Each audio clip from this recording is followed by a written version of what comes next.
ఆయన కూడా హైలైట్ అవుతాడని మంత్రి గారికి తెలియదు. పిలిచాడు మంత్రి గారు చేస్తానని చెప్తారు అంతే. హైలైట్ అయితే మంత్రి గారితో హైలైట్ చేస్తారు. ఆయన తప్పు చేయరు కానీ మేము ఆయనకు వచ్చి చెప్పుకోకమ్మా నేను వచ్చి స్వయంగా సూచి అవుతా అన్నాడు మా సార్ అంటారు.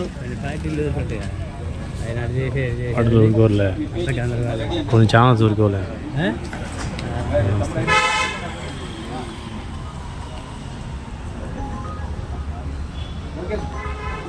నా పేరు ఎడుగుంటు నాగేశ్వరరావు. నేను వడ్డెర ప్రజాగలం రాష్ట్ర అధ్యక్షుడిని. ఈ తెల్లపారి గుంటూరులో ఉన్నటువంటి తెల్లపారి కార్మికులకు దాదాపుగా 20 సంవత్సరాల నుంచి ఈ సమస్య కొనసాగుతూ వచ్చింది. ప్రతిసారి ఏదో విధంగా ధర్నా చేసో నిరసన చేసో అందరూ సాధించుకుంటూ వస్తున్నారు. ఇది 2 సంవత్సరాల ముందు ఒక ఫ్లాట్ తీసుకోవడం జరిగింది. ఆ ఫ్లాట్ తీసుకొని అగ్రిమెంట్ కూడా అయింది. 2 సంవత్సరాల నుంచి ఆ క్వారీలో పని చేయటం లేదు. అంటే పైకి ఎక్కడానికి దారి ఇవ్వట్లేదు. ఈ దారి సమస్య పైన సీఎం గారికి కూడా లెటర్ ఇవ్వడం జరిగింది. ఆ లెటర్ కూడా ఇక్కడ మన దగ్గర ఉంది. ఈ లెటరు సార్కి ఇచ్చి మాకు దారి ఇవ్వడం లేదు, ప్రభుత్వ స్థలంలో నుంచి దారి ఇవ్వడం లేదని చెప్పి అర్జీ ఇవ్వడం అయింది. ఈ అర్జీని బేస్ చేసుకొని రాష్ట్ర మైన్స్ డైరెక్టర్ గారు ఒక కమిటీ వేసి ఒంగోలు వార్డు ద్వారా ఆ కమిటీలో అది ఎవరికి ఇబ్బంది లేదు, ఈ దారి ఇవ్వచ్చు అనే ఉద్దేశంతో సీఎం గారి మాట పైన దారి ఇవ్వడం జరిగింది. ఆ జీవో ఇచ్చిన దానిపైన మంత్రి గారు మన Kollu Ravindra sir stay order ఇచ్చారు ఆ దారి ఇవ్వద్దు అని.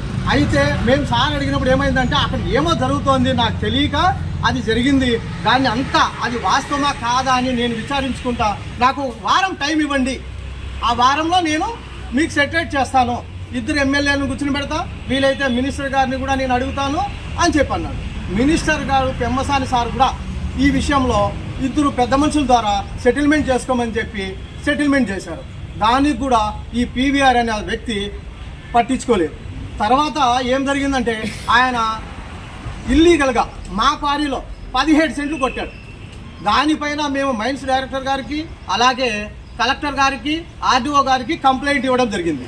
ఈ ఎందుకు ఇచ్చామంటే మేము డబ్బు కట్టాం 40 లక్షలు, 5 రూపాయలు 10 రూపాయలు వడ్డీకి తెచ్చి మా అక్కచెల్లెలు మా సోదరులు అందరూ కలిసి 40 లక్షల రూపాయలు వడ్డీకి తెచ్చి కట్టి 2 సంవత్సరాల నుంచి పని లేకుండా పైకి ఎక్కనీయకుండా దారిని పోనీయకుండా కొందరినైతే బెదిరించి చంపేస్తామని చెప్పి ఎన్నో విధాలు వాళ్ళని బెదిరించి ఇది చేశారు. అయితే మైన్స్ డైరెక్టర్ గారు సీఎం గారు మాకేదో చేయాలని న్యాయం చేయాలని చూసినా కూడా కొంతమంది దీనికి మాకు ఆ క్వారీలో నుంచి లేకుండా చేసేసి ఆ క్వారీని ఆక్రమించుకోవాలని పీవీఆర్ గారు మరి ఈ కన్నా లక్ష్మీనారాయణ గారు కూడా ఉండారని చెప్పి దీని గురించి నేను ఇది చేశాను, నాకు ఆ విషయమే తెలియదు, మీకు న్యాయం చేస్తానని ఇప్పుడు 2వ కూడా మన మంత్రి కొల్లు రవీంద్ర గారు వడ్డర్లకు అన్యాయం చేసేది లేదు, మేము చేస్తున్నాం, తప్పనిసరిగా మీకు చేస్తామని చెప్పి హామీ ఇవ్వడం జరిగింది. మా మహిళలు కూడా ఈ విషయం పైన అయ్యా మాకు పిల్లలకి జరిగేది స్కూల్ ఫీజులు కట్టలేకున్నాం, జరగట్లేదు, వడ్డీలు తెచ్చుకున్నాం, మాకు న్యాయం చేయకపోతే మేము ఇక్కడే కావాలంటే కూర్చుంటాం, లేదంటే అడన పడి సావాల్సిన సిచ్యువేషన్ వస్తుంది అని చెప్పి అంటే అమ్మ అంత వద్దు, మీకు మేము చేయడానికే ఉన్నాం, మీది ప్రజాప్రభుత్వం, మీకు 1 వారం టైం ఇవ్వండి, 2 రోజుల తర్వాత రాండి మీరు, నేను ఎమ్మెల్యేలు 2 కూర్చొని పెడతాను, అక్కడే అలాగే పెమ్మసాని గారిని కూడా మంత్రి గారిని కూడా కూర్చొని పెట్టి మీకు న్యాయం చేస్తానని చెప్పి భరోసా ఇవ్వడం జరిగింది. అటు ఇవ్వని పక్షంలో 100% ఈ విషయంలో మాత్రం సార్ న్యాయం చేస్తాడు, వీళ్ళందరికీ న్యాయం జరుగుతుందని మీ ద్వారా వీళ్ళందరి ద్వారా మనం చేసుకుంటాం. సార్ కోరిక కూడా వస్తాను చెప్పు సార్, నీకు స్వయంగా కోరిక కూడా చూసి మీకు న్యాయం చేస్తాను చెప్పు సారే వస్తాను. తెల్ల క్వారీకి గుంటూరు జిల్లా ఉన్నటువంటి వడ్డెర కోఆపరేటివ్ సొసైటీ క్వారీకి ఆయన స్వయంగా ఎవరు మంత్రి గారు కొల్లు రవీంద్ర గారు ఆ క్వారీలోకి వచ్చి అక్కడ ఏమి న్యాయమా అన్యాయమా పరిశీలించి నేను మీకు న్యాయం చేస్తానని చెప్పి ఇప్పుడు చెప్పడం జరిగింది. మేము వడ్డెర ప్రజల అందరి తరపున తెల్లక్వారీ వడ్డెర అందరి తరపున మన మైన్స్ మినిస్టర్ అయినటువంటి కొల్లు రవీంద్ర గారికి ధన్యవాదాలు తెలుపుకుంటున్నాం. ఆయనకు ఎంతో మేము రుణపడి ఉంటాం మాకు చేస్తే అని మేము చెప్పుకుంటున్నాం. అలాగే రాష్ట్ర వ్యాప్తంగా ఇటువంటి సమస్యలు చాలా ఉన్నాయి. ఈ విషయం కూడా గతంలో సచివాలయంలో జరిగినటువంటి మైన్స్ అధికారుల సమావేశంలో నేను ప్రస్తావించడం కూడా జరిగింది. ఇక్కడే కాదండి, రాష్ట్ర వ్యాప్తంగా అక్కడక్కడ ఎక్కడ బనగానపల్లి చీమకుర్తి కావచ్చు, అనంతపురం కావచ్చు, సత్యసాయి జిల్లా కావచ్చు, అన్నమయ్య కావచ్చు, అలాగే తిరుపతి కావచ్చు, అలాగే ఇక్కడ ఉన్నటువంటి ఇంకా చాలా జిల్లాల్లో కూడా ఈ అద్దంకి కూడా ఒంగోలులో కూడా ఈ సమస్యలు ఉన్నాయి. ఇటువంటి సమస్యల పైన మీరు ఏం చేస్తారు అంటే మైన్స్ డైరెక్టర్ గారు ఒకటే అన్నారు. అయ్యా అప్పుడు సార్ కూడా పక్కనే ఉన్నారు, మైన్స్ సార్ కూడా ఒకటి అన్నాడు, ఒక కమిటీ వేస్తాము, అవగాహన కమిటీ వేస్తాం.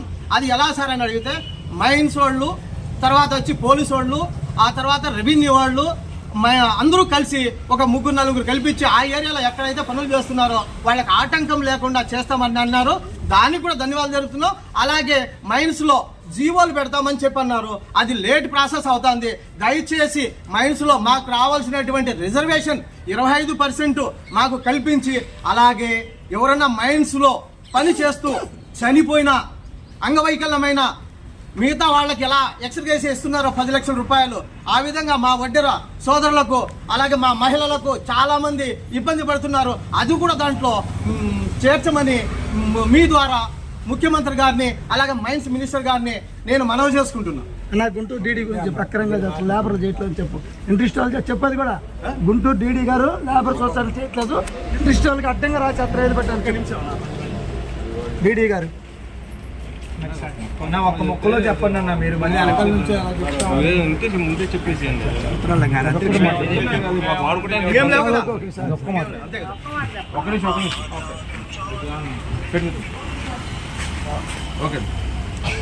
అతి ముఖ్యమైన విషయంలో ఇక్కడ ముఖ్యంగా ఎందుకు ప్రాబ్లం జరుగుతూ ఉంది అంటే, అతి ముఖ్యమైన డీడీ గుంటూరు డీడీ ఎవరైతే ఉన్నారో వడ్డెర్ల పోతే ఆయనకు నచ్చట్లేదు, వాళ్ళకి పనులు చేయట్లేదు. ఆ డీడీకి మా వడ్డెర్లకు ఎటువంటి సంబంధం ఉందో, మేము ఏం అన్యాయం చేసామో మాకు తెలిసి మా సోదరులు కావచ్చు, ఆడున్నటువంటి తెల్లవారి కార్మికులు కావచ్చు, సొసైటీ సభ్యులు కావచ్చు, ఎవరు ఆయనకి ఏం అన్యాయం చేసింది లేదు. అయినా కూడా ఆడికి పోతే సరైన రెస్పాన్స్ ఇవ్వడం లేదు. పోండయా ఏంది మీకు చెప్పేది, వడ్డోళ్ళకు కూడా చెప్పాలా మేము ఆయన వాయిస్. నేనే స్వయంగా పోయి అయ్యా మా వడ్డర్లకు ఏదో న్యాయం చేయండి అయ్యా, మీరు ఎందుకు ఏదైనా ఉంటే దారి చూపండి అంటే సరే వెళ్ళండి అయ్యా అన్నాడు. ఒక అధికారి మీరు ఆ విధంగా మాట్లాడొచ్చా సార్? ఒక అధికారి మీరు ఆ విధంగా మాట్లాడొచ్చా? ఒక సిటిజన్కు బయట నాకే విధంగా ఉన్నారు సార్ నేను చెప్పి పరిచయం చేసుకున్నా. సాధారణ మా వడ్డీని ఇల్లిటరేట్స్, చదువు రాని వాళ్ళు ఎలా ప్రవర్తించాలా అధికారితో కూడా తెలియని వాళ్ళు 24 గంటలు కొండలపైన గుట్టలపైన పని చేసుకుంటూ వాళ్ళ కడుపు నింపుకుంటున్న వాళ్ళు, అటువంటి వాళ్ళ కడుపులు కొట్టడానికి మీకు ఎలా ఇది వచ్చిందంటే, సరే మీరు ఎవరితోనో చెప్పుకోపోండి, నేను చేసేదంతా నేను ఉండేదన్నాను. అది మాత్రం ఆ డీడీ పైన ముఖ్యమంత్రి గారు అలాగే ఈ మన minister Kollu Ravindra sir, mines director garu ముగ్గురు కలిపి అతని పైన చర్యలు తీసుకోవాలని మాత్రం మేము ఈ రాష్ట్రంలో మేము ఓట్లేసాం, మేము ఇక్కడ ఉన్న మాకు అధికారులు ఒక మర్యాద ఇవ్వాలని మనవి చేసుకుంటున్నాం. ఆ విధంగా ముందుకు పోవాలని ముఖ్యమంత్రి గారికి అలాగే కొల్లు రవీంద్ర గారికి కూడా మనవి